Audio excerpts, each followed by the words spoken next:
I can see her lying back in her satin dress, in a room where you do what you don't confess. Sundown, you better take care if I find you've been creeping round my back stairs. Sundown, you better take care if I find you've been creeping round my back stairs. She's been looking like a queen in a sailor's dream. Happy homebrew and election day, Wednesday. And this is a homebrew. This is the Sierra Vista Breakfast Porter, I think is what we're calling it. It's the collab from me and Stein. Look how black. Look how black. She's an ugly one.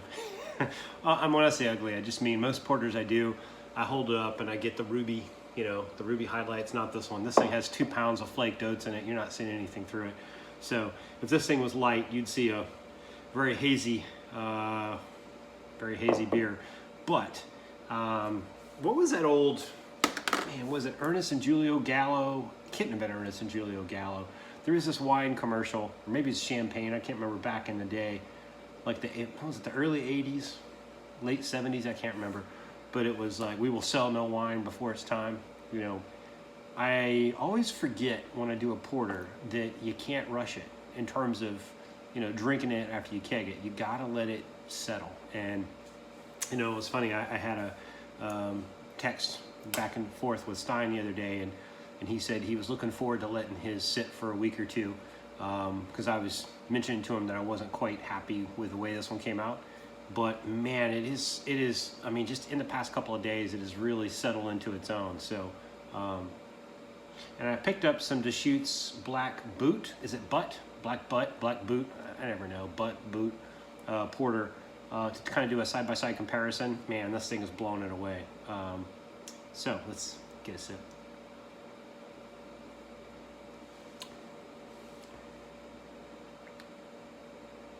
Yeah, it's like a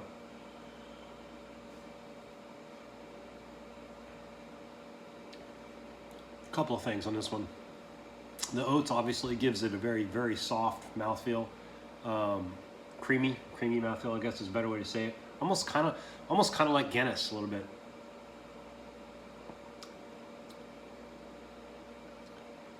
It's gotten a little sweeter. It's really picked up a lot of chocolate. The maple's gotten a lot stronger. It wasn't very strong on the aroma at first, or it was kind of subtle. Now it's a little less subtle. I put half a pound of smoked malt in this thing. I think that's more than what Stein put in his. But the smokiness, it didn't, you know, I probably could have put a pound in and been okay. I think it has probably just the right. This definitely is a breakfast porter now. It's I think of breakfast stout. There's like this whatever breakfast morning stout or whatever it is. That, you know, this reminds me a lot of that.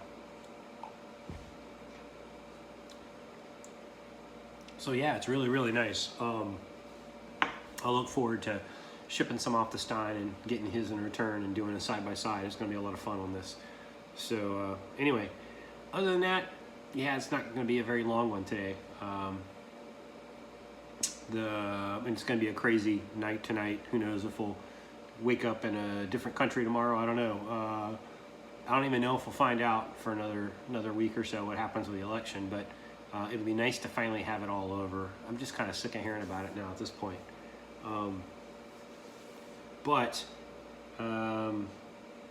Yeah, this you know, beer wise, again, I keep talking about the I decided to let the barrel barley wine, big ass barrel aged barley wine, Baba, big ass barrel aged barley wine, Babab. So I decided to let the old Babab sit for another month, just because I don't really have any keg space for it now. I've got three, count them, three. I got 3 beers on tap right now. So I got the IPA, which is just phenomenal. I have this porter now, And then I have what's left over from my Oktoberfest, Dean's List Oktoberfest, Delo. So I gotta start drinking on that thing, or I'm gonna bottle it up or something. I'm kind of out of the mood of Oktoberfest right now, so it's a situation where I don't have keg space right now to keg the barley wine. I think it's probably ready. It's been sitting in that maple rye spiced barrel for over 2 months now, so I'm sure it's got the character. But I'll let it sit there a little bit longer until I, figure out what I'm going to do with this Oktoberfest. It's probably got a little less than half a keg still sitting in there. Maybe a little less than that. Maybe what I'll do is wait for the Army versus Air Force game coming up this Saturday. I think it's Saturday the 7th. And maybe I'll pour some of these Oktoberfest mugs full of the Oktoberfest and try to just kill it, just burn it down on Saturday. I don't know. We'll see what the deal is. Or I'll just wait until things open up and then throw the barley wine in there. I'm kind of excited to see what it's going to taste like. I've only been I haven't really tasted any samples out of it. Did I? Maybe I did once. But I've been every once in a while, some of the barley wine will seep out of the bunghole, and it'll make this nice, sticky drip down the side. So I'll taste that, but it's at this point it's been sitting out in the air for so long, and you can't tell what it tastes like. It's like, it's almost like distilled like goo, at that point. But yeah, I'm looking forward to. Man, it's going to be fun. I've never waited on a beer this long ever. Well, I shouldn't say that. I do have the Imperial, what I call it, the Ukrainian Imperial Russian Stout. I think I called it, what was the name of that software deal? Forget what I called it. It had something to do with the Ukrainian, it was the current administration was saying that Ukraine had some software server. I forget what I called it, but I named it that. But that thing has been sitting at cellar temp for several months now. So I've had that one sitting around. But I mean, as far as a whole batch of beer before I kegged it and tasted it, this is the longest I've ever waited on one. I think the next closest, I take that back. I think the Brett Pale that I did, Distorted Vision, that one set in the carboy for a couple of months, at least a month and a half, probably 2 months, so about the same amount of time, with the WLP 645 in secondary. Unfortunately, as I think Josh Hoover just posted a text, he drank that Distorted Vision, and the Brett character just never really came through. I don't know if I waited too long before I put it in secondary and it really didn't have a chance to get going. And yeah, I never really, I don't know. Don't know if it'll be a while before I try that again. I might do a Brett IPA and maybe use it as a primary for, I don't know. I don't know how to use WLP 644 or 645, so I'll have to play around with that. I would like to do another one, but get more character out of it.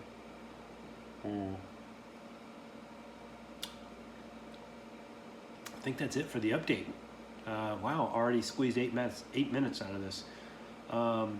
Yeah, so no brewing footage or anything like that to show.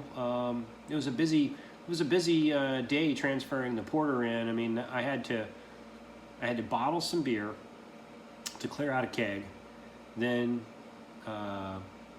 transfer the porter into the keg, get it carved up. I mean, there was a lot of stuff going on that day. I bottled some Oktoberfest. I bottled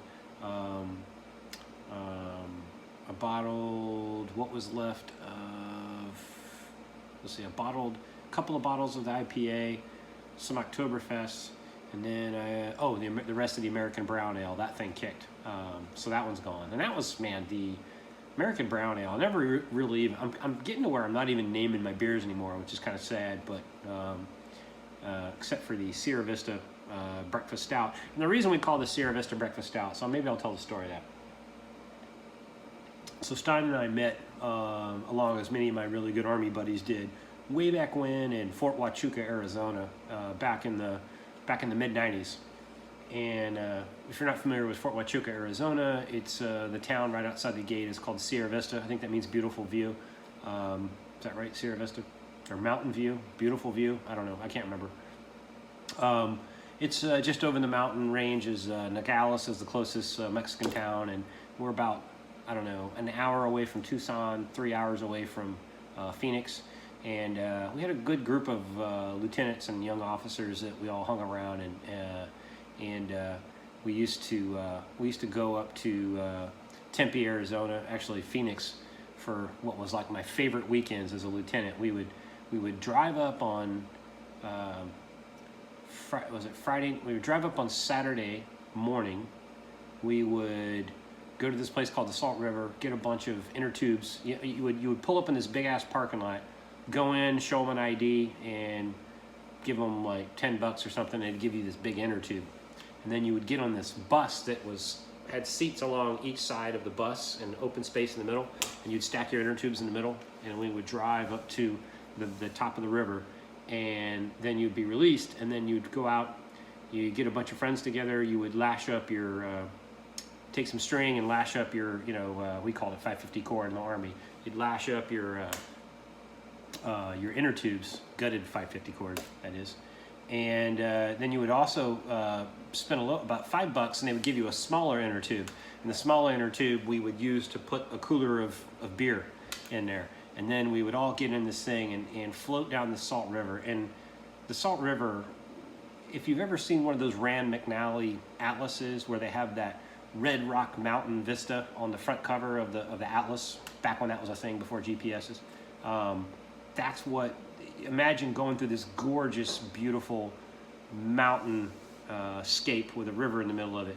And the water was cool. There was some rocks, like smooth rocks on the bottom, and it was probably about 2.5, 3 feet deep. In some places you would get to where it would get to a little area where, we call it the rapids, and you would say butts up, and everybody would lift their butts up so you didn't hit the rocks. But you could float down this river for hours. I think the whole route was like 5 or 6 hours. But every hour there was a stop, and the bus would pick you up. So we would have so much fun just floating through the Salt River, and you might see some people like disrobing at some points on the bluffs as you were going down. But it was a really, really good time. So we would, after quite a bit of fun in the sun, and usually some sunburn if you didn't hit sunscreen at the right time, we called it the sunscreen reapplication point, the scrap. Then at the end of the day, we would head back into Tempe, Arizona, where we would get a cheap hotel somewhere, and then we would hit Mill Ave, which was the Arizona State University kind of party avenue. And then we get up the next morning with splitting hangovers, go to this place called McDuffie's, which was this Irish sports bar, where they had young ladies in bikinis running around with Jello shots, and there was a horse. You could bet on horse races. It was closed caption, like horse racing, and you go over there and you could make bets. And then they had literally every NFL football game going around, and there were so many screens. You had to have this little map of, like, if you want to watch the Buccaneers game, look at screen 26, and but it was all over there. And they had the best Bloody Marys and brunch. So you would drink some Bloody Marys, get rid of your hangover, start eating some greasy pub food, maybe take in bet on a few horses, and then at a certain point we would have, you wouldn't even have to buy these in advance if you didn't want to, but we would start walking down towards Sun Devil Stadium, which was at the time where the Arizona Cardinals shared the stadium with Arizona State University, the Sun Devils. And the Cardinals game would be getting ready to go, and you could go scalp your tickets pretty cheap because the Arizona Cardinals at the time kind of sucked. Nobody, they weren't very good. But we would go in and take in a game, and it was a really cool game because it was this stadium built into the side of a mountain, which is kind of cool. And then we'd finish and head back. But I mean, it was just like the perfect weekend. Anyway, it was during those years that I met Stein, and we've remained friends over the years. And happily he's in homebrewing now, and so that is why we picked, I believe, the name Sierra Vista Breakfast Porter, because of our mutual love and fondness of how we met in the awesome places in Sierra Vista, Fort Huachuca. Anyway, on that note, I will finish up here. Hey, have yourself a happy homebrew and a very, very, and do a porter. It's about that time. A happy homebrew Wednesday. Cheers.